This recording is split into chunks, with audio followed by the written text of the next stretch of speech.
Anticipatory bell का मतलब सभी को पता है, लेकिन आप इसमें जो अपडेट आए हैं या फिर development of law relating to anticipatory bail जिसे कहते हैं, वो है एंटिसिपेटरी ट्रांजिट बेल, यानी कि transit anticipatory bell.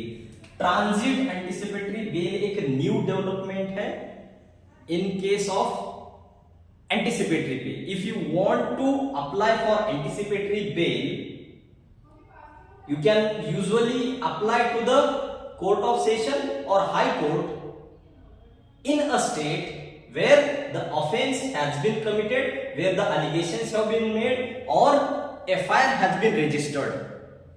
Everyone knows anticipatory bail is a bail in anticipation of arrest.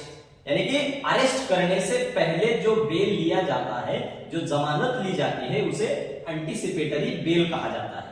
लेकिन law students, lawyers and all the concern who are suppose to know about the transit anticipatory bail, this is the new development. So what is anticipatory bail and what is transit anticipatory bail? How transit anticipatory bail differs from anticipatory bail? अभी जैसे मैंने बताया कि anticipatory bell का मतलब होता है कि अरेस्ट करने से पहले जो बेल लिया जाता है अपने ही राज्य में, अपने ही इलाके के कोर्ट में जहां गुनाह हुआ है या फिर जहां पे आपके खिलाफ चार्जेस लगाए गए हैं या फायर किया गया है। लेकिन एक शुरुआत में केस आया था स्टेट ऑफ असम का वर्सेस ब्रोजेन गोगोल।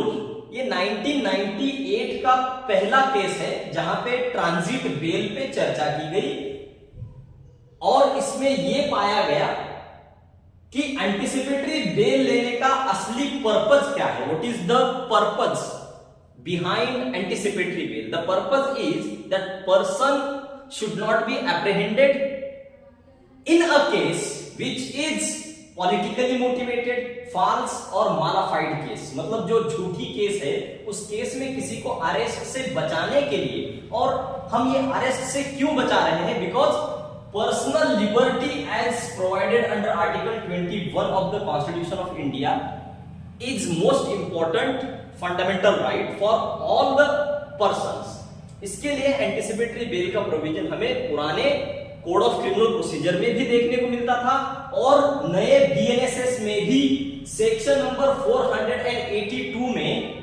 एंटिसिपेटरी बेल का जिक्र किया गया है। लेकिन ये जो ट्रांजिट बेल है, जैसे मैंने कहा कि स्टेट ऑफ असम वर्सेस ब्रोजेन गोगोल का जो केस था, उसमें पहली बार ये कंसेप्ट आया कि ट्रांजिट बेल का मतलब क्या होता है। तो अभी ध्यान से सुनिए, if you are a practising lawyer और a law student or any person who has connection with the law or who is willing to know the law must know what is transitory bail. Even a common man should know what is exactly transit bail.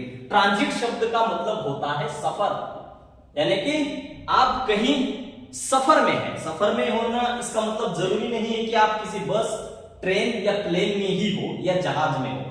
सफर का मतलब होता है कि जैसे आप दिल्ली से कलकत्ता जाके आप कलकत्ते में रुके हैं, या कलकत्ते से बंबई जाके आप बंबई में रुके हैं किसी लॉज, होटल या कहीं और रेसिडेंशियल प्लेस पे आप हैं, और वहां पे आपको पता चलता है कि आपके खिलाफ कोई एफआईआर किया गया है या कोई कंप्लेंट की गई है।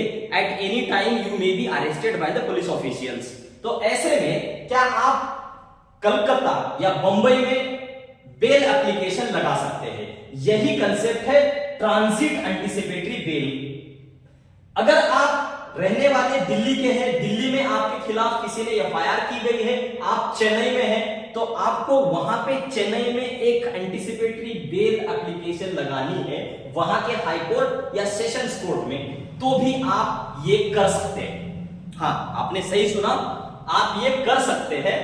पहले नहीं होता था, बिफोर 1998, लेकिन डिटेल में इसको चर्चा किया गया कि क्या 2023 में, क्या सच में 2023 का केस है Priya Indoria versus state of Karnataka, Bengaluru में ये केस हुआ था, क्या ऐसे ट्रांजिट बेल देना सही होगा?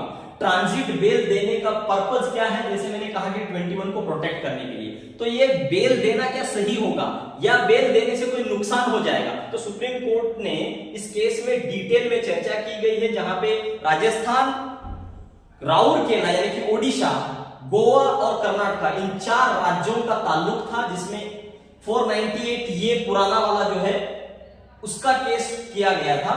आईपीसी का जो पुराना केस है उसमें कहा गया था कि अगर ससुराल वाले कहीं और रहते हैं और बहू जाके कहीं और केस करती है, तो जहां ससुराल वाले हैं या फिर वो जहां भी ट्रैवल कर रहे हैं वहां से अपने प्लेस या अपने जिले या अपने राज्य में वापस आने तक जो सफर का टाइम है और वहां से अपने प्लेस यानी कि अपने जिले में पहुंचने के बाद भी 1-2 दिन के लिए एप्लीकेशन देने तक अरेस्ट ना हो, इसलिए जो बेल दिया जाता है उसे ट्रांजिट बेल कहते हैं। तो आप अगर कहीं ट्रैवल कर रहे हैं, आपके खिलाफ कहीं एलिगेशंस किए गए हैं, आपके क्लाइंट के खिलाफ कहीं एफआईआर हुआ है और आपका क्लाइंट किसी और दूसरे प्लेस पे है, तो आप ट्रांजिट बेल के लिए अप्लाई कर सकते हैं। इसके लिए ज्यादा जानकारी के लिए आप प्रिया इंदौरिया का केस रेफर कर लीजिए। और एक चीज मैं यहां बताना चाहूंगा कि ना ही एंटीसिपेटरी बेल के लिए और ना ही ट्रांजिट एंटीसिपेटरी बेल के लिए section number 65 and section 60 of BNSS लागू होगा। मतलब अगर किसी के खिलाफ एफआईआर हुआ है जिसमें रेप के चार्जेस लगाए गए हैं, if the person is accused of a rape he will not be entitled to get anticipatory bail. लेकिन इसमें भी और जुडिशियल एक्टिविज्म या फिर डिस्क्रेशन ऑफ द कोर्ट आ जाता है। वो कैसे? जैसे मैं ट्रांजिट बेल के बारे में बता रहा हूं, तो इस Priya Indoria versus state of Karnataka के केस में ये कहा गया था कि अगर सच में ये दिखाई दे रहा है जज को, सेशन कोर्ट को, हाई कोर्ट को अगर ये समझ में आ रहा है कि ये बिल्कुल ही फेक केस है, झूठा केस है, पॉलिटिकली मोटिवेटेड केस है, मालाफाइड फॉल्स केस है, तो ये ग्राउंड्स ध्यान में रखते हुए क्या ग्राउंड्स होने चाहिए? Whether the arrest of such person will cause him irreparable loss, inconvenience और अननेसेसरी डिले, या फिर कोई और नुकसान पहुंचा सकता है, जैसे कि पर्सनल लिबर्टी हैम्पर होने की संभावना है, और उसे एंटीसिपेटरी बेल ट्रांजिट में देना कोई गलत बात नहीं है, उससे फायदा ही साबित होगा। अगर ऐसा उस जज यानी कि कोर्ट को लगता है तभी वो ट्रांजिट एंटीसिपेटरी बेल देगा। Thank you. ऐसे ही नए वीडियो जानने के लिए हमारा इंस्टाग्राम का नया जो खुला हुआ चैनल है उसे फॉलो कीजिए। Thank you very much.